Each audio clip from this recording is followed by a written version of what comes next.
Welcome back to Wall Street Confidential. I'm Farnoosh Torabi. Welcome, Jim Cramer. Jim, for a while now, you've been advocating a rate cut. And in terms of who to blame, you wrote a recent piece today about how it can't really be all Ben Bernanke's fault. Right. And you talk about, you go back through history and you mentioned a man named Tim Geithner. Right. Well, you know, the New York Fed is supposed to be in charge of a lot of different things. Supposed to be looking at all the brokers. Supposed to be in there. Well, I mean, this guy was in at Lehman. I mean, what the heck happened there that this guy was in? Lehman was a total disaster.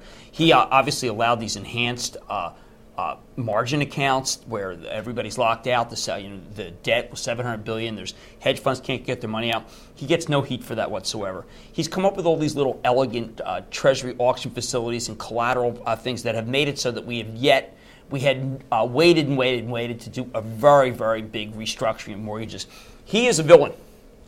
And he's a villain because he is not being vilified for exactly what is wrong, which is that he presided over this overall, don't worry about it, we're going to take care of it with these little things. I think he must cultivate the press because he's always perceived as being smart.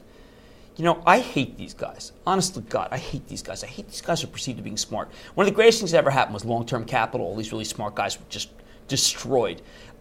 Geithner is in that league of people who are supposed to be really, really smart, who not only did nothing to protect us, but have really hurt us. Mm-hmm. He and Bernanke have presided over an era where we got very complacent. And every one of Geithner's actions was born of complacency, and the fact that he has not been tagged is ludicrous.